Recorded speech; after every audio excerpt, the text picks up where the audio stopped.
আসসালামু আলাইকুম ওয়া রাহমাতুল্লাহি ওয়া বারাকাতুহু। আশা করি সবাই ভালো আছেন। আলহামদুলিল্লাহ, আল্লাহ তাআলার রহমতে আমি অনেক ভালো আছি। আসলেও এই সময়গুলো যারা বাড়িতে থাকে তারা অনেক কষ্ট ভিতরেই থাকে। যেমন আমাদের শীতের মৌসুমে বাড়িতে যারা থাকি তারা কিন্তু অনেক শীত উপভোগ করতে পারি। আমরা যারা শহরে থাকি তারা শীত কি জিনিস এটা থেকে অনেক বিরত থাকি। আমিও ঢাকায় থাকি, অনেকেই জানেন। আর সবচেয়ে দুঃখের সহিত বলতে হচ্ছে এর জন্যই যে আমার 2টা ফেসবুক পেজ ছিল, 2টাই ফেসবুক পেজই ড্যামেজ হয়ে গিয়েছে, যা আমাকে ডিলিট করতে বাধ্য করা হয়েছে। 2টা পেজই ডিলিট করে দিয়েছি।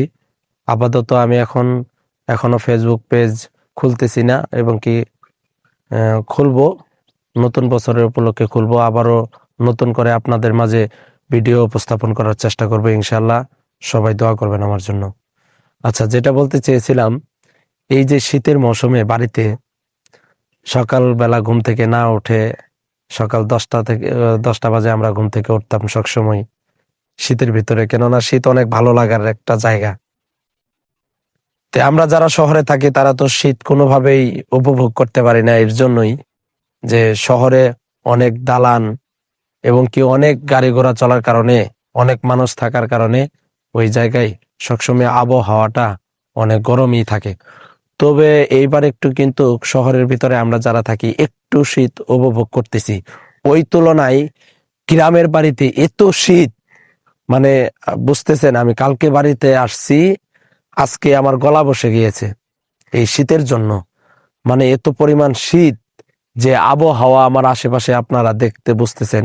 এখন কিন্তু প্রায় 9টা বাজে।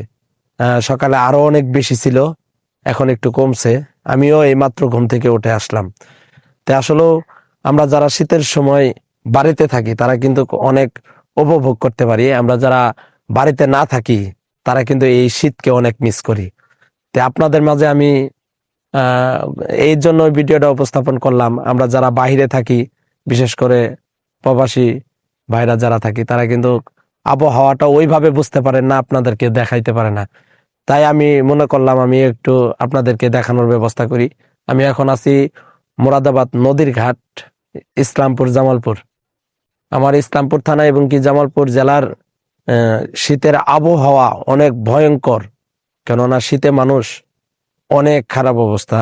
আর অন্য তুলনায় এবার কিন্তু সরকারিভাবে কোনো অনুদান আমার মনে হয় না যে মানুষ পাচ্ছে। যে আমি বাড়িতে আসার পরে অনেকেই খোঁজ খবর নিয়ে দেখলাম যে অনেকেই শীতের ভিতরে শীতের কাপড় এবং কি কম্বল এবার কিন্তু অন্য তুলনায় কেউ কোনো কিছুই পায়নি। তাই যার যার জায়গা থেকে সবাই চেষ্টা করবেন ইনশাআল্লাহ এই শীতের ভিতরে মানুষের পাশে দাঁড়ানোর জন্য, মানুষকে সাহায্য সহযোগিতা করার জন্য, এবং কি সবসময় মানুষের ভালোর জন্য দোয়া করা। এবং কি আমাদের দেশের পরিস্থিতি এখন খুবই খারাপ।